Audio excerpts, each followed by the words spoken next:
now plunge into Hooked on Sonics with Bruce and Tone Capone.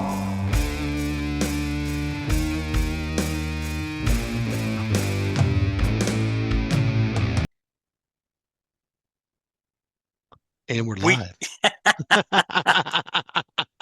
And we're live. folks, we're giving you that anticipation like, oh my God, is it really happening? Yes, it's really happening. Hello, everyone. Welcome to Hooked on Sonics. I am one of your two hosts, Bruce, and as always, everyone's brother from another mother, the Tone Capone. This week, courtesy of last week's special guest, Steve Conte, he gave us his favorite Beatles album, Revolver. We're going to talk all about Revolver.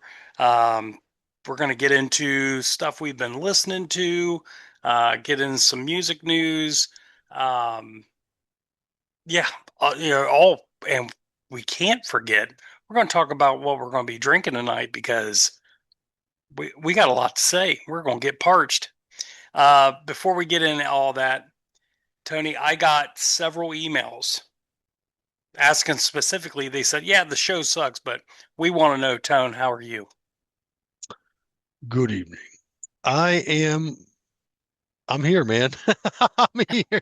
Like I like everyone else in the world, man. I'm here. I exist. I'm going to keep on doing and try to keep your head above water, man. That's all you can do.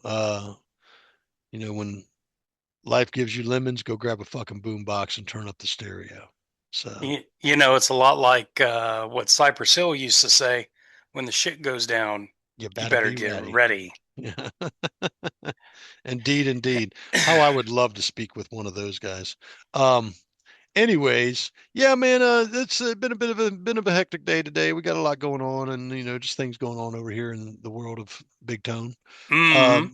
Um, just I'm I just want to say, the world's become personally it's just an ugly place, man, and don't let that ugliness consume you, folks. Turn on, turn on an album, turn on something that makes you happy. Watch your favorite movie, listen to an album, go take a walk in the park. Catch up on all the previous episodes of Hooked on Sonics. Catch up on all the previous episodes of Hooked on Sonics. Definitely catch that episode from last week with Steve Conte. That was a wonderful, wonderful interview. He was a lot of fun, man. I Yeah, really he was a enjoyed having blast. I really enjoyed having him on, man. Um, I will say this, man, if it ain't coming out of Tennessee or out of Texas, or I'm sorry, out of Tennessee or out of New York, it seems like most our guests are based in those two states. Because And that's that's where all the cool shit is. and that's okay. I mean, we've had some members of Green Jello on. We've had Yeah. John Davis from Conan on, and the really, really fun, conversations. I hate to call them interviews, man. Interview just sounds so formal, and I don't really see what we do as formal. So, No, I no. mean, we're completely off the cuff. We don't make no money here. We don't, it'd be nice to make money, man, but at the end of the day, well, he does. I mean, That's all right. anyways, at the end of the day, we just enjoy talking about music and putting good music in your ears. It just seems, it's been a while since you and I have really had a like, for lack of a better term, a bomb of an album. Like a Yeah. like an album that was a real stinker, man. And I think when you appreciate music as much as you and I do, we can always look for something within that music to enjoy about it. And sometimes, maybe that's a little bias. I mean, or we might be biased to a band. I'll be honest with you, I'm a little biased with the Beatles album. I'm a little biased with the Beatles in general. I am a bit of a Beatles fan, but if asked, Beatles or the Stones, I'm always going to go Stones. So Yeah. but it's not to disparage the Beatles and their contributions, because if it weren't for the Beatles, a lot of these guys who eventually evolved into things that we enjoy would never be around. I guarantee some of, if you're especially if you're our age, there's got to be somebody that you look up to in the music industry, and they'll definitely cite the Beatles as an influence. So yeah, man. Yeah, the music world would not be the same without the Beatles. Yeah. You can't say that as much about the Stones or the Who or Well, any. think The about the Beatles culture. changed everything. Think about the cultural impact and generational impact that it had when they came to the States. Like it, like people lost their minds. Like Beatlemania was a real thing. I mean, I Hmm. venture to say Beatlemania runs a lot wild like Hulkamania. Brother. No, Beatlemania is definitely was definitely a thing. I mean, you can go back and watch old videos where people were literally passing out, fainting, because they caught a glimpse of, you know, Hmm. one of the fellas. And truth be told, we're talking about four very competent and very talented musicians, you know, every one of them. I mean, here's the thing. Any one of them went off and did their own solo thing. They did just fine. Do you remember Ringo Starr and his all-star band? Yeah, he's still playing. So let me tell you a funny story, man. And before Hmm. we get into everything, Hmm. uh, some random year, Ohio State Fair, me and my younger brother were probably about 15, 16, 17 years old. We went to the fair every year. Well, the fair was starting to do a lot more concerts and stuff. And the fair is the reason why I seen Cool in the Gang so many times.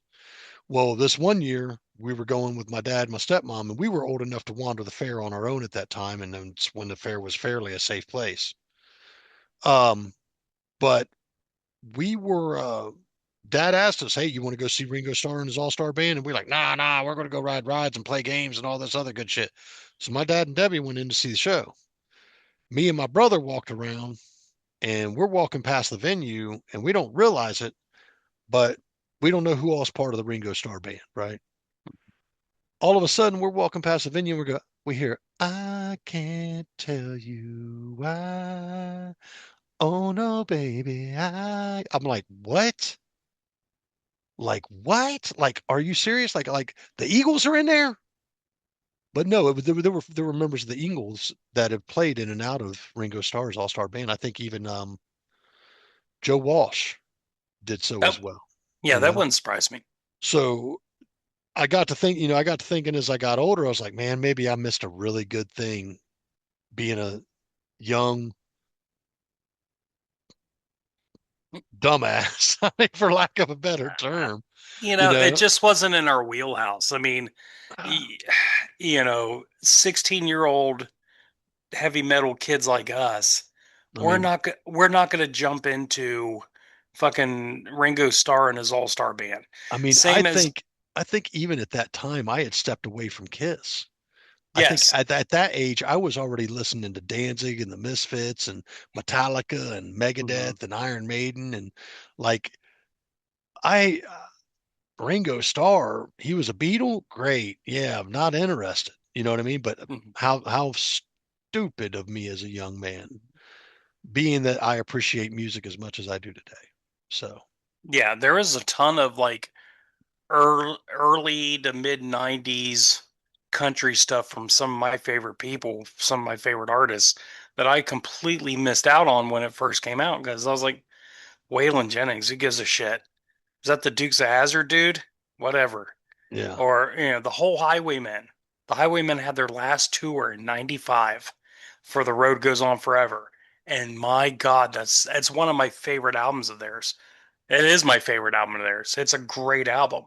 And yeah, just totally, you know, you don't wake up to some things. But having said all that, I was pretty early on the Beatles because I I checked out what Kiss was into, and they're like, "Oh yeah, it was all about the Beatles." So I'm like, "Okay, let me check out the Beatles." And first time I heard Sergeant Pepper's, that whole album, I still regard that as my favorite Beatles album. But we'll talk about that once we get a little bit later in the show. But uh, so yeah, that's where I'm on it. I am a Beatles fan. I We both are. I probably have some stuff laying around. Nothing of physical copy, I'm sure. Um, but I I can tell you, man, like it's very hard for me not to like a Beatles tune, if that makes sense. Hmm. Just because you can hear the influence they had on other bands, and it's almost like when you like we're going to get into that. What like I don't want to get into get into too much. There's things I'm going to say about this album that I definitely want to share at that time. But yeah, man, realistically, definitely want to thank Steve for shooting this album over to us. This is probably our first Beatles album we'll ever review. It is Uh, the first one. and I'm very glad a guest brought that to our plate, and it's really cool that a guest like that, like Steve brought that to our plate. Steve is a very talented musician. Hmm. Continuing to go through his discography and stuff and whatnot, the guy's got like he's got his hands in a lot of really good stuff, and he writes really great rock and roll, man. Yeah, So not to mention not a bad singer by any means. I think he's a pretty damn good singer as well. He absolutely. can hold his own. I'm Absolutely. trying to get used to what his guitar DNA is, and I still can't get over that solo on Jilted, man. That thing. That did you ever get to listen to that? No, I did not get to hear that one. Dude, you got to catch that solo, man. It's I something. will. It's something special. Yeah. But other than that, man, yeah, just same shit. Um, what you been listening to, man? Well, I've been digging. I went down a lot of Beatles this week. Um, because I was like, okay, where do I play for just me personally, not necessarily for the show, but like, okay, where do I place this album and these other Beatles albums? And we'll talk about it, but man, that was tough. It's tough. There's, solid stuff there. Listen to the new Hives album. That's been fantastic. The new Darkness album. That's been great. Um, Wes gave me and I'll have to send it over to you. Um, his other band, um, Shock Therapy.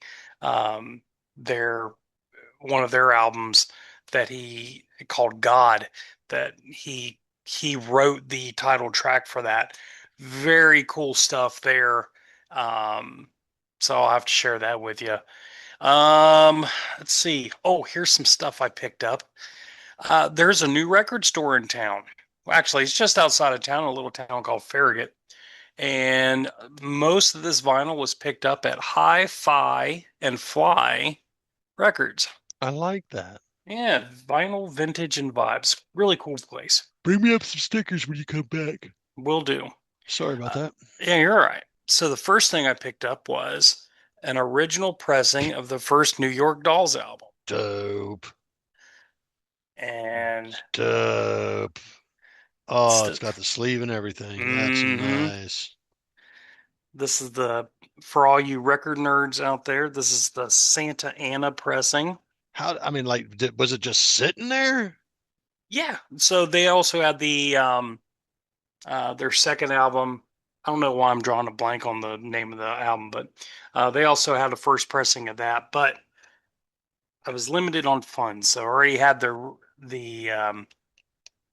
remake of that. So I decided to get this one because I didn't have this. Then next up is a German pressing of Best of the Kiss solo albums. I didn't know they did a best of those. Mm-hmm. You notice the Kiss logo has the not Thunderbolts because it's too much like the Nazism stuff. Um, But they brought it back. Not in Germany. You're right. That would make Yep. sense. Wow. Yep. So here's some of these, and the inside sleeve is all German. Um, Talking about some of the other titles they have, including where's it at? We'll go right over it, ain't I? Anyway, Peter Criss, his solo album, yeah, his solo album, Let Me Rock You, it was available then. So this pressing tells me that it was in sometime in the 80s because Let Me Rock You came out in like 84, 85, something like that. It's 80. not marked with a date on it. No. Well, the date uh the date says 1978, but Let Me Rock You didn't come out to like the early 80s, 82, 83. Can you confirm that? I do know that. So 82, 83 is when Let Me Rock You come out. Maybe that was an early release of it. Maybe the earliest release of it because it was a Well, German release. yeah, So, that dude, that sometimes Japanese releases and special releases overseas, they get shit that we don't get. well, that would mean that Peter left the band 2 years earlier than he thought and released another solo album between then. So no. Okay. Next up, this is kind of hard to find in the wild. I'm not a huge fan of this album by any means, but because it's pretty rare to find, I got Kiss's last album, Monster. It's Interesting. it's not great, but again, as a completist, I gotta have it. Oh, you know me, dude. If I love a band, I own everything, Hmm. even if it is digitally through Bandcamp or Amazon or whatever. Yeah, You know, and I would love to store all the stuff and own everything physically, man. I just don't physically have the room. you got plenty of room. No, I don't. You've I seen how don't. much room my records take up. It don't take I'm, that much. dude, no. The answer's no. How about hell no? Okay, fine. And last, but certainly not least, from our good friends at Lost and Found Records, they released for the first time John Prine, Lost Dogs and Mixed Blessings. Um, this was a one of my favorite John Prine albums. The inner sleeves are just fantastic. Um, cool colored vinyl, lots of color variants for this, and this one's a like a cream color. So, and this was that color variant was just for independent record stores. So, Nice. yeah, indie deluxe version. So, That's and nice. limited to 2,000 pressings. See, that's The always cool. Yeah, the official name of the color is buttered popcorn. I like it. I like that. Yeah, so that's my haul. What about you, my friend? Well, I haven't hauled any music in lately. I did pre-order the new Sanguisugabog album last payday. Hmm. I get probably get paid Friday, so I think I'm gonna pick up that Elder EP, and I'm gonna pick up the Holy Mountain release from the Holy Mountain Orchestra from Al Cisneros and company. Um, I was under the impression we were going to get a new Ohm album, and we've heard about that for I want to say maybe almost 2 years now. And it's I haven't got to hear that track yet. I should have listened to it days ago. The new Elder album or Elder releases I should have listened to a couple days ago. But I haven't had time. Lately, I've been listening to a band I'm going to give you the album from this evening, so I'm not going to tell you. I basically went through their whole discography and said, you know what is my favorite album by these guys? And I really had to nail it down. And it may not be other fans' favorite, but I think I really, really love this album. So you'll be getting that as your album at the end of the show. I'm not going to release the name of the band or the album until then. However, because things have been a little bit hectic going on in the world of tone, when things get hectic and my mind starts getting frazzled, I I turn to Bourne, dude. So I listen to Bourne and their Club of Gore's discography, what I own of it, and yeah. Now, Awesome. if there are any fans watching and have any way that I could access or own, there's a release that is only I've only been able to listen to it on YouTube. Um, I believe it would finish my Bourne collection, but I can't remember the name of the album right offhand. It's not Sunset Mission. I want to say it's Midnight Radio. It's about 2.5 hours long, Whew. but it's all boring, dude. So Yeah. it's all going to be good shit. You know what I mean? So, other than that, I've been listening to a little bit of Conan since seeing them recently. Hmm. Was supposed to go to the AFI show, on the 4th, but, because of family events. I just wanted to back out of that, which is, we had tickets. Sella got us tickets, but Jacob didn't get his tickets, and he was supposed to go with us. So we found I thought you were supposed to go to that Melvin's show Melvin's yesterday or day Melvin's before. Red Cross show. Mm-hmm. It didn't pan out for me. Yeah. I got my tickets when they come down here in October, so. Dude, do me a favor. Mm-hmm. Stick around, grab an album. My buddy Adam Casto from Nerd Table Mm-hmm. has is good friends with the guys from the Melvins, and um, whether that had any influence on what happened with him, it looks like he grabbed both or a few albums from the show, maybe, or had them and then had them signed. So I'm guessing there was some kind of situation where if that place that you're going to be at is going to be a smaller venue, you might get that opportunity. So Yeah, let's hope. if you got anything laying around from the Melvins, God, I wish I had my Melvins live at Third Third Man man. so you could get it signed for me. What'd you do with it? It's still here.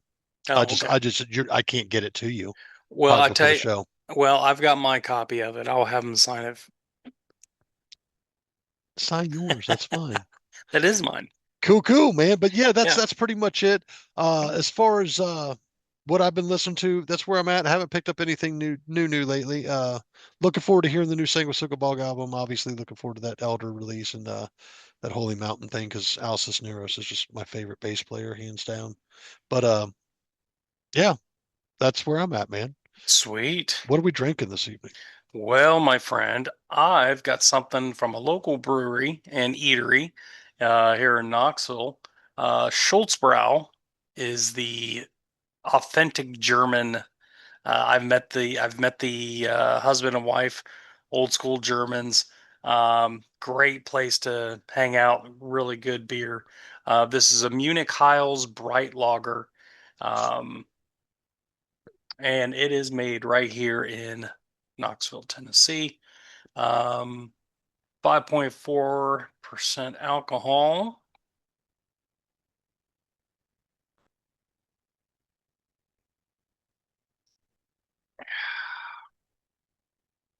Mm, that's Daisy. October's coming up. I figured I did get something a little, October festy. This hits the spot, man. Typical German style beer, German lager. Um, you don't have to chew it, but there's a nice aftertaste afterwards. Um, yeah, this is really good. Nice and refreshing. I'm giving this a 5. I love this. Really? Yes, I Interesting, really love interesting. this. Cool. Well, me this evening, I'm drinking kind of cheap, but this is a classic light beer. Mhm. This is garage beer. I think Oh the yes. Kelsey brothers had a little bit of a hand in that, from what I understanding. It's only 95 calories, but what I really like about it, I think it's only like 2.5 carbs. Give me a second.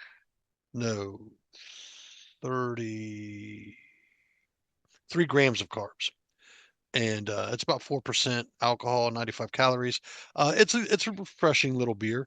Um, but I actually like the lime version of this a bit better. I was going to ask about that because I've seen it in the store down here, and I'm like, man, that lime sounds interesting. So this is an all right beer. This Hmm. is not going to be a go-to beer for me.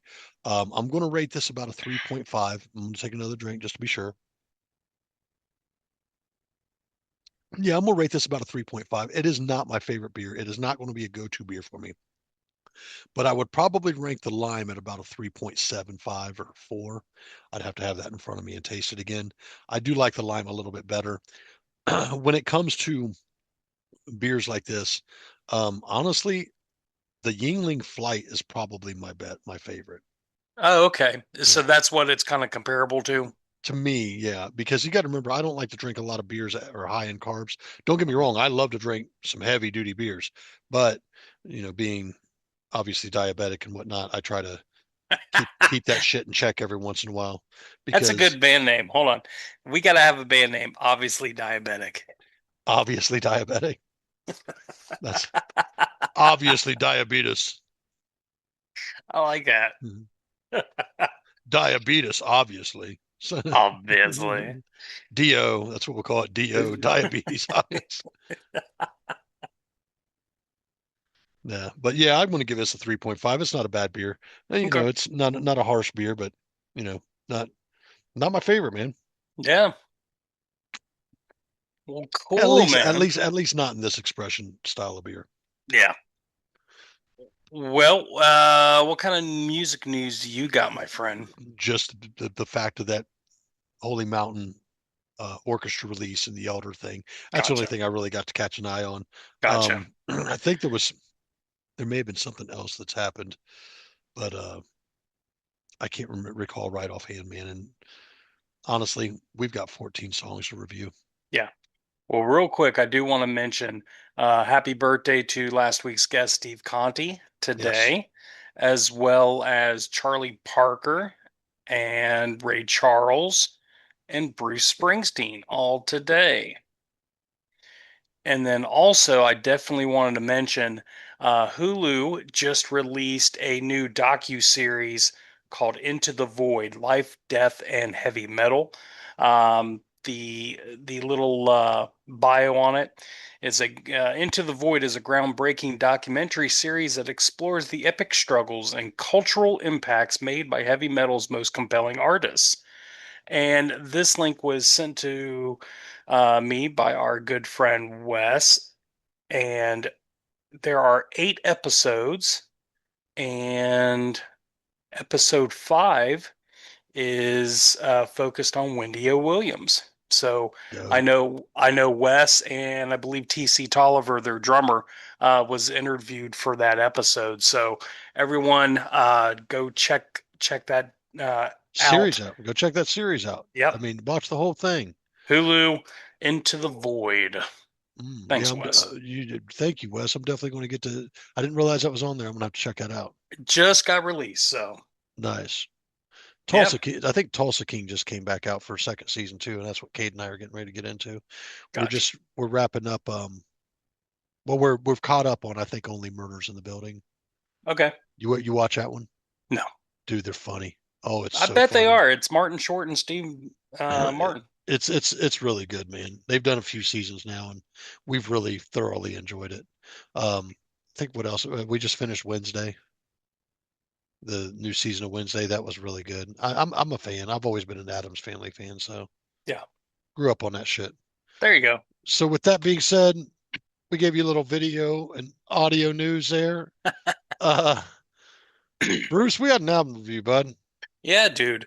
You know, Steve, and again, just a reminder, everyone, we are reviewing the Beatles' Revolver. This was released August 5th, 1966. This is the seventh studio album in the US. Runs just a hair over half hour, 35 minutes and a second. Um, Steve last week mentioned that this was his favorite Beatles album, I and think he said it was his favorite album of all time. you could be right.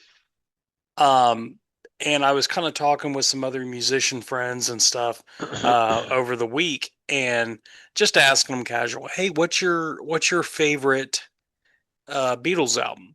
And every single one of them said Revolver. And the main reason that they kept going back to was that this was when they really started to dabble in the psychedelic and the deeper content, lyrical content. And this album really marked a turning point for the band. So, and we'll talk about it as we go through each song, but they're absolutely right. Sonically, this is a completely different album than anything else previously, and a lot of different lyrical content. Yeah. Darker album. For me, I kind of consider as I was going through it, I'm like, man, this is kind of like to Beatles fans, this is kind of like how Fair Warning is to Van Halen fans. Like it's the Dark Dirty album. You know what I mean? Like it's the I could see that. yeah, I could see that. that's how But I kind of looked at it. okay. Anyway, uh Tony, what's your kind of initial thoughts on Revolver? So usually when I go through the album and I go back and kind of refresh my thoughts, I put something at the top and of my review just underneath everything and go, kind of give my thoughts on it. Harmonization. I cannot say this enough when it comes to the Beatles. If you hear Beatles singing in harmony, you know it's the Beatles. It's a vocal DNA. It's several vocal DNAs, to be honest with you. But you can also a lot of times tell who's doing the singing if they're doing the solo part of singing in the Beatles because they have such recognizable vocal DNA. Um, a wide spectrum of feelings and tones across this album. It is a, it's kind of generic to say this, but it's a sonic explosion. There is so much going on, and I bet I could go back after, and I listen to the album fresh. You know that. You've probably taken it in for a few days, maybe since Steve gave it to us. I listen to it fresh. It gets fresh, straight off the top cuff review from me, and I can tell you, listening to this album, I know I didn't hear everything going on in this album as intently as I tried to listen to it. Mm-hmm. I know I missed something because there's a lot going on sonically in this album, and it's actually really freaking cool. Like, but we'll get into that. Yeah, Um, for sure. so I was going to say real quick to that point, there was a lot of heavy use of like double tracking, Verispeed, reverse tapes, all this stuff. There's so much going on with this. So, I think I read somewhere where I was looking at one of the songs, and I can't remember. It's going to come up. That somebody said that there was reverse guitar solo, hmm and I'm like, is that what that noise is? Because that's freaking cool. yeah. You know what I mean? Is there anybody out there doing this? Even as of today, is that's like what back in that day took that technology to make that happen? Number one. Number two, who even thought like, yeah, let's do a reverse solo on this? You got that's really thinking out of the box considering the time hmm frame and era, right? Yeah. Yep. And that might be where the whole psychedelic thing came in. I didn't know if I'm not I have an idea that maybe the Beatles dabbled in psychedelics. This is when they really kind of moved on to psychedelics, Yeah. this time period. Also, this was the final recording project that they put together before retiring from touring. Interesting. So, yeah. So What would be the final album they would record together? Do you know that? that Abbey Road. Where did Let It Be fall into that? Let It Be. Ah, not too far from that. I wouldn't say I because I was guessing, they probably wrapped it up right around the time of Let It Be or shortly after. Yeah. Um. Well, I'm looking that up, but yeah, this was pretty cool for sure. Da, da, da, da, da, da. 1970. See, well, no, I guess it says Let It Be came out in 70 and Abbey Road came out in 69. So, So am I wrong? I thought Let It Be was the final album. I Interesting. see. Maybe. I don't know. Maybe. We'll have to further research that. Maybe somebody can Yeah. comment down below and say, "Hey, you idiots, get your shit together on the Beatles." Yeah. I, I love a lot of their music. I can't remember dates for shit. No, dude, not that far back. I mean, because that's just above our era. If you had to ask us about most bands in the 70s, because we were really looked to influence from Black Sabbath and Kiss and Led Zeppelin and all that stuff, we might know a little bit more about that going into Yeah. the 80s and 90s and stuff. But that's just an era I don't play too much in, man. And believe it or not, for that time frame, I listened to a lot of 50s and 60s stuff, man. Like Chubby Checker, uh, who's you shake my nose, Jerry Lee Lewis, hmm just guys like that. Whoever did like Rock and Robin.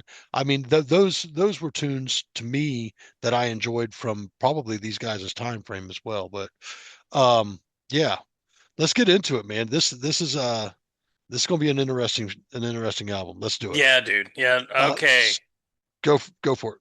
I would say um number one is Taxman. What do you Yeah. think? So one of the things I want to share is as I went through this album, and I believe this is on the official Beatles YouTube page that I caught this, or I listened to this remastered version of the album, and it was great. I think it really sounded sonically fantastic. Track number one, Taxman. I gave this an A. I'm familiar with the song. It's a classic Beatles tune. I love the cowbell in this song. I love the solo, the riff, and the harmonization. This is a great Beatles tune. But as I went through these, I noticed something while I was watching these YouTube videos. Hmm. And let me just kind of share a little snippet here with you.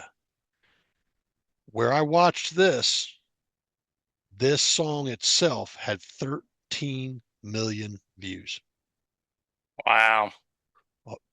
We'll keep going, but Yeah. let's hear what your take is on Taxman. Yeah. Taxman, written by George Harrison. He was complaining about all the taxes that were being imposed on them. Um, really interesting. Paul McCartney actually played the guitar solo here. Nice. Yeah, which is kind of weird. This is a George Harrison song, and Paul's playing the guitar. Such a great riff. The riff has a hint. It always kind of reminded me of the Batman theme. I could feel that. I Bye could feel it. bye, Mr. Paul, Yeah. Mr. Wilson. Yeah, Yeah. that I love that. Creative lyrics. This is an instant classic for me. I gave it an A plus. I love this song. Always have loved this song. Stevie Ray Vaughan. I was trying to find his version of it, but I couldn't find it. But I remember he did a killer I remember that cover too. of this. I So, remember that too. Yeah, it was a great version of this. hmm Yeah, man. Track number two, Eleanor Rigby. Thoughts? yeah. Well, I would say that this was the it was a double single, double A side single. Eleanor Rigby with Yellow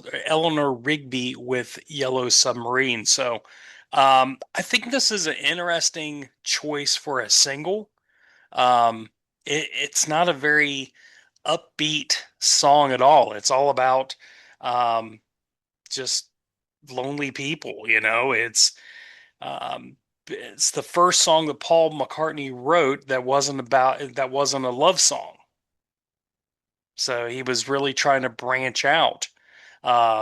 So um, and then John Lennon and George Harrison did all the harmonies, but no Beatle played on the track. No other Interesting. Beatle played on the tracks. It was just Paul. So, Interesting. I gave, uh-huh. and you gave it a what? I gave this an A plus. Again, the lyrics in this is, you know, you're getting two people's perspective on, this old spinster who died alone and no one showed up to her funeral, and the preacher that was supposed to do her wedding and do her funeral. He wrote this whole thing for her funeral. No one showed up, so he had no one to save. Right. So all this loneliness. I also love that lyric in there. She keeps, something to the effect of like she keeps her face in a jar, Mhm. and it's about makeup. Yeah. And it's like, wow, what a great way to, Convey that. yeah. I mean, Yeah. again, Paul McCartney is a freaking genius. A plus. I love this song. Always have loved this song. I gave this one an A as well. Hmm. I said another classic and probably one of their most known tunes to date. Yeah, yeah, And I it, would say and it's in there. and it was still great. So if you remember Taxman being a popular tune as well, Hmm. I look over there on YouTube and I'm watching this at their Beatles page or whatever. 13 million views on Taxman. How many views you think Eleanor Rigby has? 22 million. 86 million. 86 million views, bud. Hmm. Do not tell me that ain't an all-time Beatles classic. 86 million. Go look for it at it. Go look for it yourself, dude. I Hmm. saw that number and I went, holy cow. Yeah. Wow. So yeah, another A. Love the track as well. Moving along, Hmm. track number three, I'm Only Sleeping. What were your Hmm. thoughts on that one? This is a really interesting track. This is where that backwards guitar solo come in. Hmm. John Lennon on vocals. To me, it's good, but other than the solo, I felt that the lyrically is just kind of lazy, and it's just not as good as the first two songs. I gave it a B plus. It's still really good, but as compared to these other two, it kind of fell off for me. I can understand that. I can completely understand that, but Mhm. I'm not with the Beatles. I'm not trying to compare these songs to each other. I can't do it because of the sonic span on this album. It'd be very unfair to take each song and compare it to another. Are there probably better songs on the album than per se this one? Ones that are liked a little bit more? Yeah, I'm Yeah. sure. But Hmm. dude, I gave this one an A. Mm. I love and I didn't catch the thing about the guitar until later after looking some things up. I said weird thing going on with the guitar uh, adds uh, a really cool like lazy feeling, man. Like you really capture like the sleepy, Yep. I'm just chilling, leave me alone, lazy day feeling. Hmm. And I gave it an A. By way of comparison, 14 million views. Yeah. Pretty wild. We are pushing probably well over 100 million views right now, Mm. just between three songs Yeah. on one album. Yep. Let's see. Next up, Love You Too. What'd you think? Love You Too. I wouldn't say Love You Too because two would implicate that there's a second O there. Love You It Too. there is. Not what I saw on the official page. Well, I'm. So, with that being said, you can look Hmm. that up. I said, I love the Middle Eastern strings in this. Genius for the time. Absolutely genius for the time. And I gave this one an A. You were right. You Love were you too. right. Just 1-0. One Or O. Love you too. yeah. I'd love you to get your shit together. Read a book. Read a book. Uh, What's your thoughts on it? yeah, this song was written and sung by George Harrison. There was no input from John Lennon on this song. Um, to your point, lots of heavy sitar and Indian influence, which stayed consistent for pretty much George Harrison's whole life. He was very good friends with Ravi Shankar and the Shankar family, and this was really the introduction for sitar for the Beatles. This song is really about needing instant gratification and all that. Beautiful music here. I just love this song. Very very trippy, very spacey. I gave it a solid A. I love this song. Nice. Hmm. By way of comparison, 5.2 million views. Yeah, you would kind of consider that a Beatles deep cut. Okay. Track number five, Here, There, and Everywhere. What were your thoughts on that, man? This is a ballad by Paul, inspired by the Beach Boys song "God Only Knows." Um, you touched on it a little bit earlier about the harmonies. Um, just what else can you say? Fuck those harmonies. Um, Beautiful song. I wish this was a little more popular and in main culture, but A plus for me. I love this song. I gave this one an A as well. To me, it felt like a return to a more familiar Beatles sound, Hmm. and I love the woos, the Hmm. background woos, where the harmonization of the woos. If you hear it, you'll Hmm. understand what I'm talking about. Hmm. Absolutely love it. By way of comparison, just kind of gauging where we're at on views. How many views do you think this one got? Here and there and everywhere. Yeah. Let me ask you this: did it get more views than Love You Too? Yes. Okay. Did it get less views? I'm sorry, did it get more views than Eleanor Rigby? No. Okay. I'm going to put this at, I'm going to put it at 10. 10 million. 23 million views. Really? 23 million views, dude. Dude, that's cool. And you and I are down into this 5 tracks in. I've given nothing but A's so far. You've given Mhm. A's and B plus and a B plus. Yep. I mean, this is obviously a solid album so far. Hmm. Go ahead. Yep. Let's see. Next up is one of my favorite songs of theirs of all time, Yellow Submarine. Uh, not really heavy lyrical content here. It's just goofy. It's just fun. It's quirky, very drug induced. Um, and this was originally written by Paul and John and meant to be a kid's song. So, you know, they I made a think there, I movie. think there was a kids show or something in regards There to was it. a movie. Yeah, there was an animated movie. Yellow Submarine a couple years after that. A plus. I love Ringo's voice on this. Um, I just love this whole song, and I might say this a couple times throughout this episode. I strongly encourage everyone to listen to the Super Deluxe box set of this album because there's lots of demos of Yellow Submarine and it's fast and so many other songs, but it's fascinating hearing that song get put together, Yeah. demo after demo. So yeah, A plus for me. I love this song. What do you think? I gave this one A as well, man. I'm having a hard time dinging this album, to be honest with you. Hmm. Still a classic. I still feel like it holds up today, and it is a head bopper.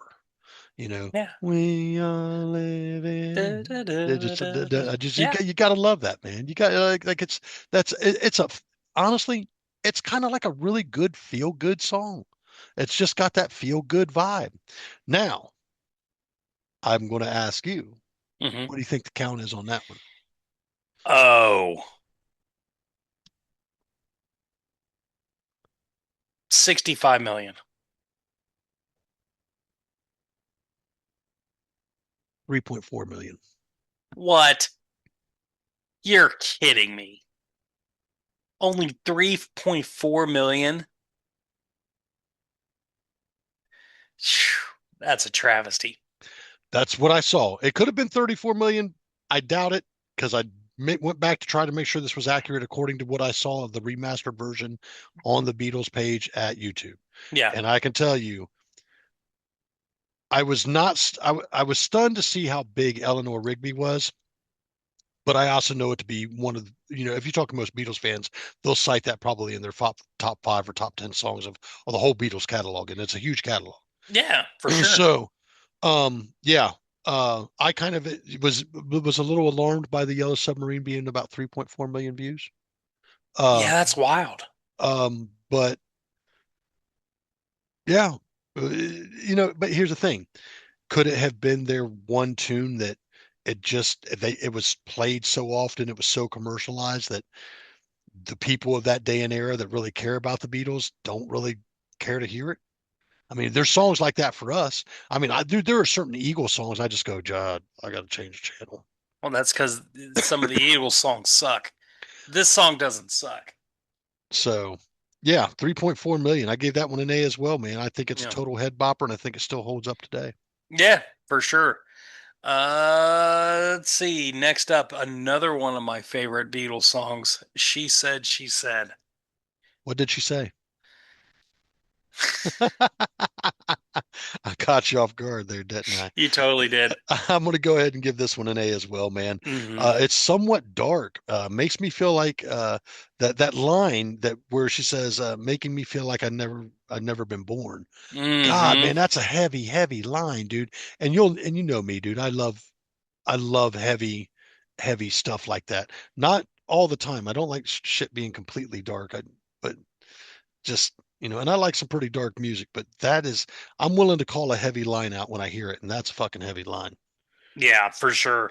I love the guitar tone in this. Love Oh yeah. the guitar tone in this specifically. To me, I consider this a phenomenal deep cut by John. It's got a great beat. Ringo really shines on this song in particular. Um, bum, ba-dum, ba-dum. I just love this song. A plus. Love this song. Good deal. Good deal. Track number 8, Good Day Sunshine. That's right. This is the beginning of side two for all you vinyl nerds out there. Uh, yeah, Good Day Sunshine, written by Paul. Um, Lots of piano in here. Um, it's a great pick me up song to me. It's heavy, or I'm sorry, it's real light and fun. And again, this is when when I think of this song, I think about getting up in the morning, and this is like you're pouring your cup of coffee, and this is the song that pops up in my head. It would fit a Folgers commercial. Yes, between "Good Day Sunshine" and then there's another song on Sergeant Pepper's called "Good Morning." Same thing. Just like, man, what a great way to start your day. Love this song. Again, A plus. I give this one an A as well. I said another well-known classic. I love the keys on this tune, Mm, as you had mentioned before. By way of comparison on everything else on the album, 6.4 million views. should be higher. I'm I sorry. To me, this might be a very unpopular opinion, but she said, and Good Day Sunshine, significantly better songs than Eleanor Rigby. And I love Eleanor Rigby. okay. I mean, but I get it. I get it because I'm about to blow your mind. Mm, Track number 9, And Your Bird Can Sing. mm, mm. What's it gonna be? Oh, A plus. Get the fuck out of here. Um, Dude, fantastic riff. The tone is great. You can sing along to it. You can pick out the harmonies and just it's crisp. This catchy solo with John and George playing it out. Harmonies are out of this world. God bless. Fantastic song. I gave this one an A plus as well.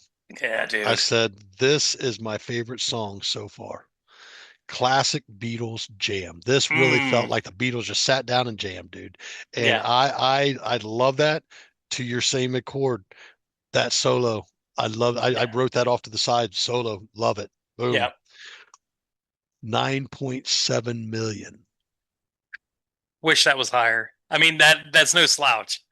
To me, it's my favorite song on this album so far, dude. And I'll be honest with you, there probably isn't another song that there. I guarantee you this. There's no more A pluses. That's the only A plus I gave on this album. Huh. That's interesting. And again, that's I mean, we're making that sound like it's a bad thing. I mean, this album is so fucking good. It's hard to ding it.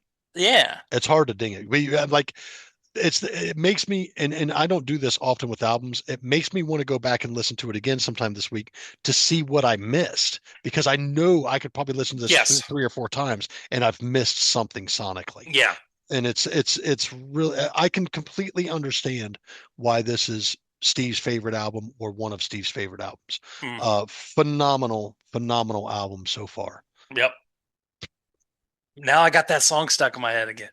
All right, track number 10. For No One. Man.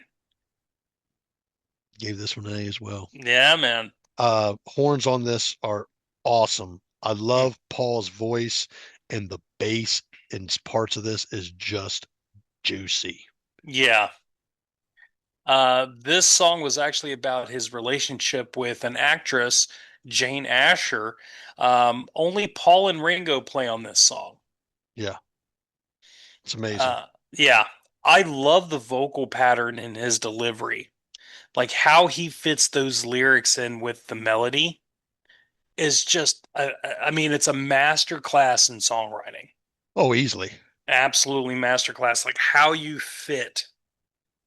I mean, it's a great song. I gave it a solid A. Solid A. Track, oh, 12 million on that one. Okay. Okay. Track number 11, Dr. Robert.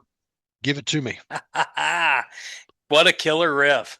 Again, this kind of reminds me of like um, s similar vibe to Taxman, Paperback Writer, which was recorded during these sessions, but it wasn't actually released. Paperback Writer and Rain were part of this recording session, but they were just released on their own, so they're not on a proper album. Anyway, Dr. Robert, killer riff.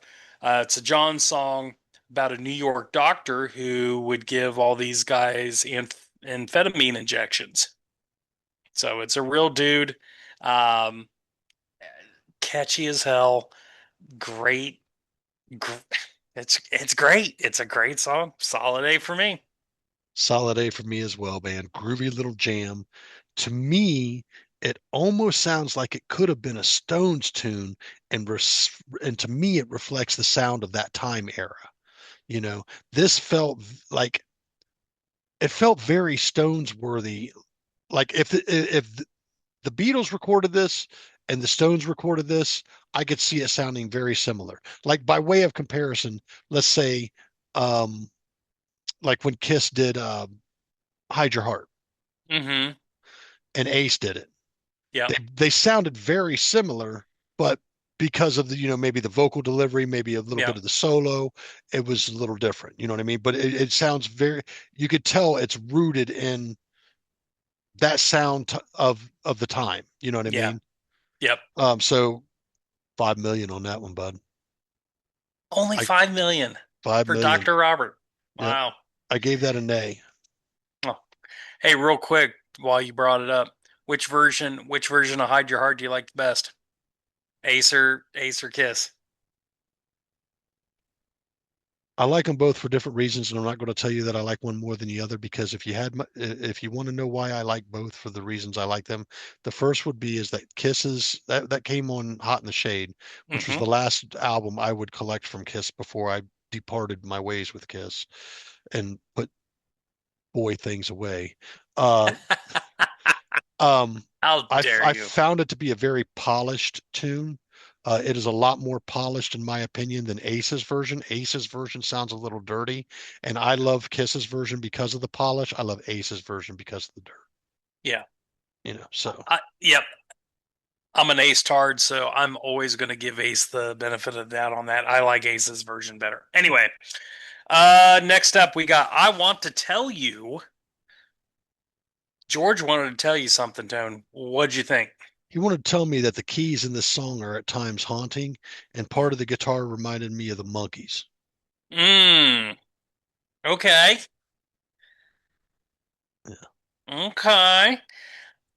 What'd you give it? an A. Yeah. I couldn't give it anything but an A. Like I'm having a real hard time digging this album, dude. Yeah. And I can completely understand what Steve's position is with this album. Yeah. Yep. Yep. I gave it an A plus. Super catchy. The harmonies are just outstanding. Paul, his bass playing really shines on this. Super cool riff again. I think, you know, going through all the Beatles stuff that I went through this week and just in general, because, I really love the Beatles. George Harrison does not get enough credit for his guitar work. I He don't think always Har- gets overlooked. I don't think Harrison gets enough credit as it is. Like you always hear people talk about Paul and John. Hmm. Ringo comes up because, he was doing his thing and he still, kind of kept himself relevant. Paul, aside from like Wings, we would hear from him here and there, but like Ringo still continued to try to keep himself relevant, and and may still be. However, at the end of the day, man, I'm going to be honest with you. Like to dismiss any member of the Beatles as anything less than a great musician, Hmm. especially for that time frame and era, Hmm.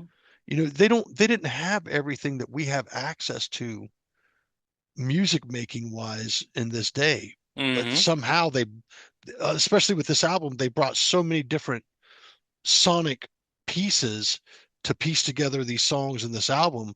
Let's go with the cowbell. Let's go with the reverse guitar tracks or whatever.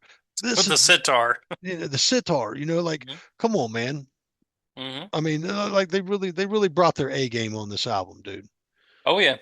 So I gave that one an A. I love the keys in this one. And there at times I felt they were haunting. Parts of the guitar reminded me of some of the like old Monkees style stuff, man. Like maybe I'm wrong, but I was a fan of the Monkees as a kid. So Sure. That's some good stuff for sure. yeah. Um, Next up, got to get you into my life. Now I'm really surprised. Did you review the last one? Yeah, I gave that an A plus. 4.6 million. Or no, Okay. 4.2 million. Okay. So staying along the lines of Dr. Robert. Yeah. Okay. Track number Uh, 13, Got to Get You in My Life, right? yep.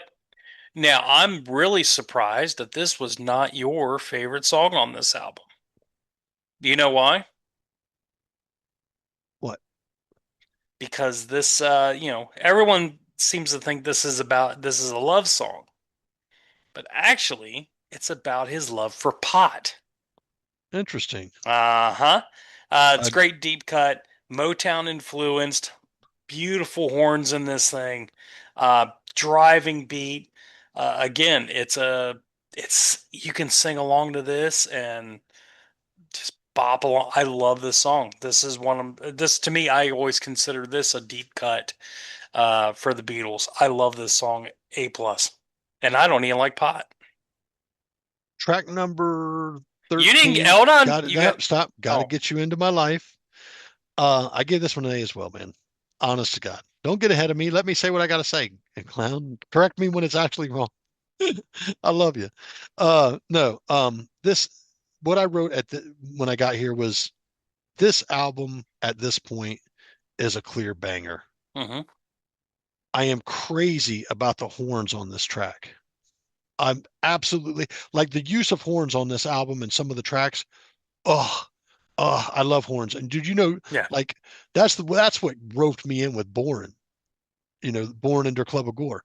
I'm hmm sitting there listening to this dark ambient stuff, and then all of a sudden the saxophone kicks in. I'm like, oh my God, this is the best stuff ever. So yeah, man, um, what a great track. Uh, I can see this being a great deep cut, like you said, just for kicks. hmm What do you think? How many? Uh, 5.2. 8.4 million. Okay. 8.4. Okay. And keep in mind, not a single one of these tracks is under a million. Nowhere near under a million. Right. All right, final track, number 14. Tomorrow Never Mm. Knows. So, So, uh, I think Ringo Starr should be the MVP of this song. This drum beat really, this tribal drum beat he's got going on really. makes this thing shine. Um, it's very trippy. Um, the John wrote the song adapting the lyrics to a Timothy Leary book on called A Psychedelic Experience. So lots of wild shit going on in here. Um, just it's a fucking cool song. And um, one cover version of this you should check out. David Lee Roth actually um, covered this on his Diamond Dave album that no one ever heard. But this is one of the standouts on this. It's a solid song. I gave it an A plus. Boom, ding, ding. Beautiful, Yeah. beautiful. Track number 14, Tomorrow Never Knows. This would be the final track of the album. I gave this one a solid A as well. I Hmm. love the way the vocals were recorded on this. Here there is a plethora of sound on this track. A great closer to a great album. This thing is a banger, dude. This thing seals the deal on this album. So I just want to say, of 14 tracks, I gave 13 an A, one an Hmm. A plus. So you know what's coming from me as far as a rating goes. Yeah. However, would you give it, Bruce? I again, I gave it a B plus for that one song. I mean, would you give But this one A oh, plus oh, this tomorrow? A plus, yeah, Yeah. So yeah, yeah, you threw out a bunch of A pluses there too, dude. yeah. So I mean, it's hard to say, and I guarantee those B's aren't are skippable. They're not No, skippable. no, it's just, Okay. and again, it's just one B on that third track. A low B, certain high C's can become skippable for me. Mhm. Okay. If it hits a D, it's skippable. Yeah. But I can tell you, man, this is a banger of an album. And I fully understand, and I appreciate why Beatles fans feel the way they do about the Hmm. Beatles. It's very hard to find a bad tune, especially like this album was given to us randomly. I can't tell you I've ever listened to this album in its entirety. I can tell you I've heard songs off this album for sure. Hmm. But I can tell you I thank Steve greatly for giving this album to us. I want to thank the Beatles for greatly giving this album to us Yeah. because this is a phenomenal, phenomenal album. And after I had come to my conclusion to give this thing a solid 10, I had to go see the ratings were given on this thing. And across the board, dude, it's 5 stars, A plus, 5 stars. I think Yep. somebody had it at 4.5 stars. I I'm having a real hard time saying anything negative about this album. I just can't do it. I can't find anything I don't like about the album. And I fully understand why this album could be a great influence on someone like Steve. Hmm. Your notes. Yeah, I would say um, there's a reason why musicians in particular cite this as their favorite Beatles album. The musicality, the songwriting, the experimentation in this album, um, it just cannot be overstated. This is an absolute gem of an album, and quite frankly, me personally, I've always overlooked this album a little bit Oh, never because again. Never again. no, I, even with the B plus, because everything else on the whole, and again, I strongly recommend everyone listening to the deluxe box set of this. It really gives you more of an appreciation of this album. To me, it's an absolute 10. Even with that ding, just the whole package is just it's just a phenomenal album. Does it rank as my favorite Beatles album? No. Does it rank top three? No. But man, that's But how but much. but they have such a big catalog, dude. And It's not that big. well, I mean, when you think about realistically for that band, that time frame, There, yes, name other bands that came from that era that had that catalog. Not, Stones.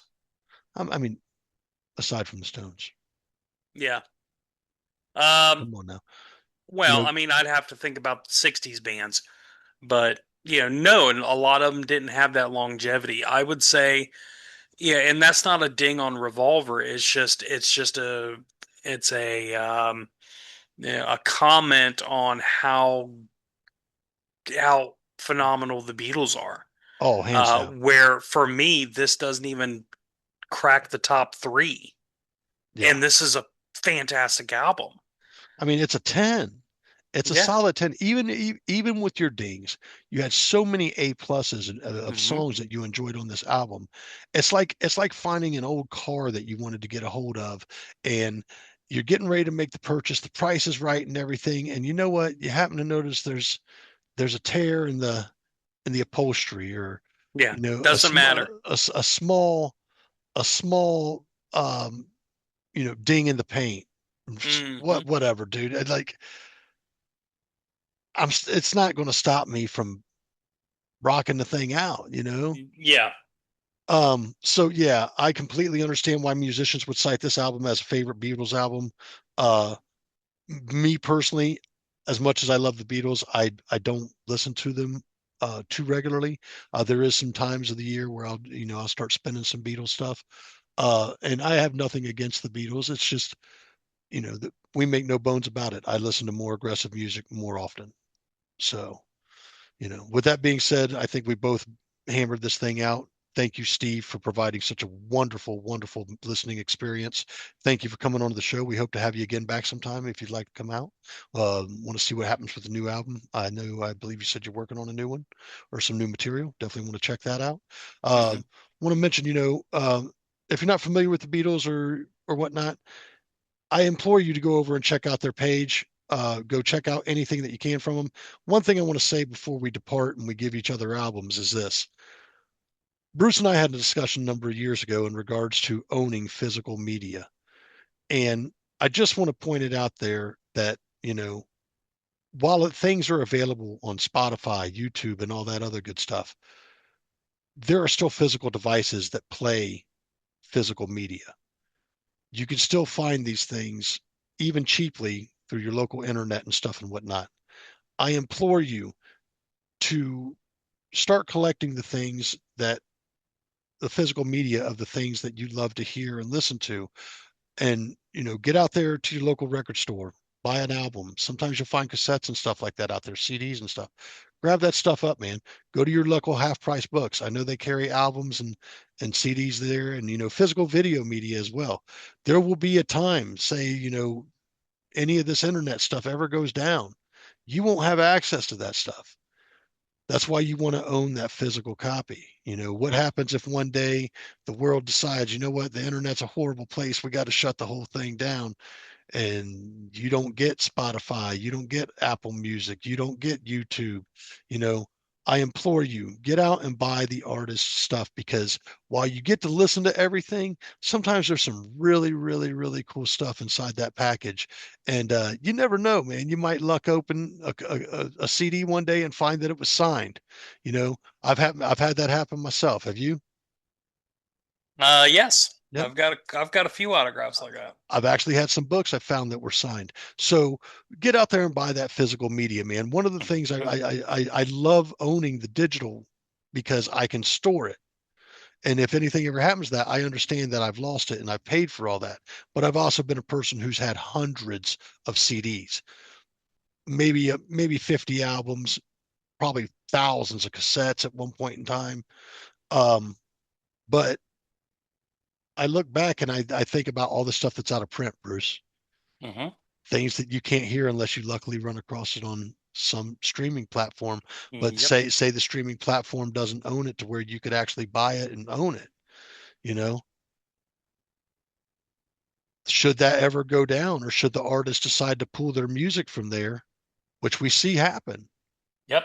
You want to own that physical media, folks. Get out to your local shows, catch those guys out on tour. If they've got the albums or the cassettes or CDs laying out, buy that stuff. Buy it, buy it, buy it. And go out and get you a nice little CD player, get you a nice little record player. These things are affordable, and build that collection up.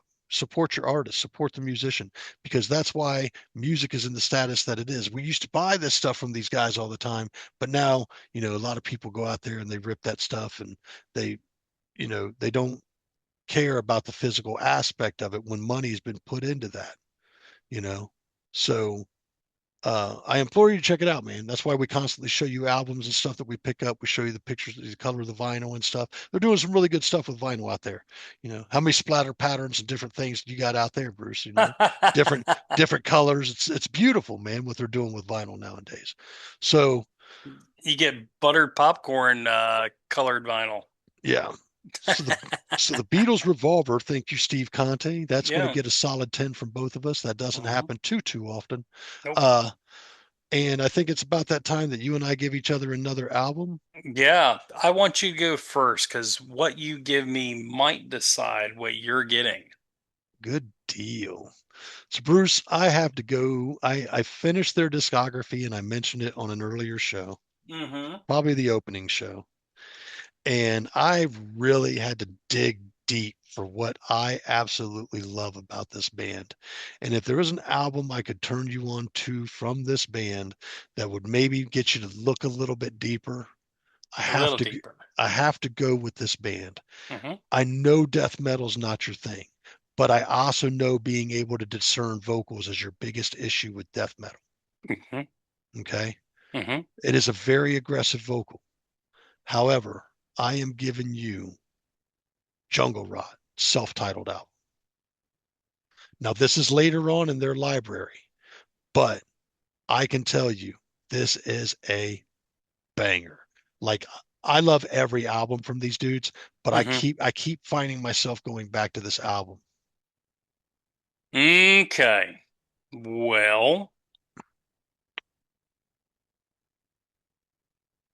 if you, I know it's death metal. How would you describe this death metal?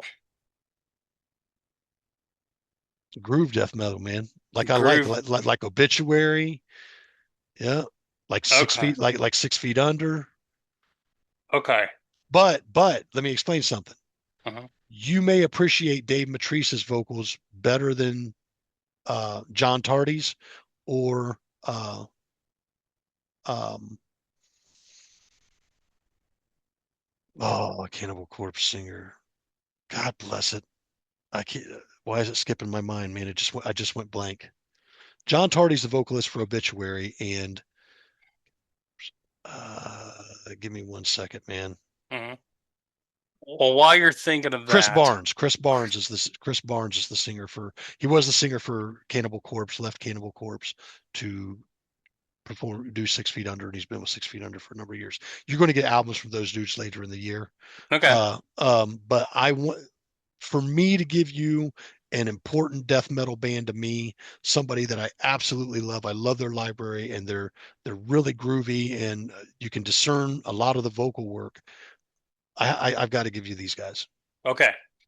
Well, I will, having said all that, I'm going to give you one of my favorite albums of released this year so far. Good. And this is by The Darkness. I figured this was coming. Uh-huh. And the album is called Dreams on Toast. I like the title. It's I wasn't wild. I wasn't a big Darkness fan when they I dropped. wasn't either, but I'm telling you, this album, I took a couple months off of it because I was like, okay, because we're listening to so much other stuff, but I was like, you know what? Let me turn that Darkness album back on. I'm like, oh, so fucking good. So that's what you're getting, and we're going to talk all about it next week. Good man. I hope you get the chance to really enjoy that album. I'm Hmm. not going to lie to you. It's going to be an aggressive album. So if your Hmm. aggression and driving is your thing, as we've talked about before, it may not be the time to listen to it. No plumbing while I'm working on it. It's all good. Yeah. Um, but yeah, I hope you enjoy it. I thoroughly enjoyed that album. I'm very much looking forward to this album. I know it was a new release from those guys, and I probably haven't heard anything from them since that first album that really broke them. So, Yeah. all right. Well, I think we've rocked out long enough. Thanks again to Steve Conte for the wonderful fucking, or Steve Conte for the wonderful album that he gave us. And Absolutely. Bruce, it's been a blast. You got anything else for the guests? Yeah, just want to remind everyone, go to Hulu, check out that docu-series Into the Void. Check out all the episodes, but really pay attention to the episode of Wendy O. Williams. Our buddy Wes is featured on that as one of the guests, and Wendy's just one of the pioneers, one of the great icons in rock and roll. So check that out. Also, one thing when you're on Spotify, if you check us out on Spotify, you can leave a comment there on Spotify now. So um, do that. Comment on YouTube too. We want We to hear love from you hearing guys. from you. Oh, we want to hear from you guys. And just to kind of reiterate what Bruce said about going and checking that thing out on Hulu. Once you've watched that, feel free to go back. A little far back, there is a Hooked on Sonic's Wendy O. Williams episode with Wes, where we sat down with Wes and talked about a lot of things Mm-hmm. regarding Wendy O. Williams. So you want to go back and check that out. And if you're just a fan of the Plasmatics and Wes and whatnot, he's been on several episodes. Go back and catch him. There's a lot of good stuff there. We've had great conversations with Wes over the last couple of years. So He's that's gonna that. he's gonna make a nice replacement host. Oh, when I step away, Uh, Wes gets full reins. He could do all the editing. He could do all the he could do all yeah, the uploading. all of it. Uh, Oh shit! All right, man. It's been a blast. it has. So, I just want to leave with one more thing. Mm-hmm. Love your fellow man, people. Be good to each other And yourselves. and yourselves. Okay. Take care of yourselves. Be well. Bruce, it has been a blast. Mm-hmm. And with that being said, I'm Tone. I'm Bruce. We're hooked on Sonics, and we will see you next week. Peace out.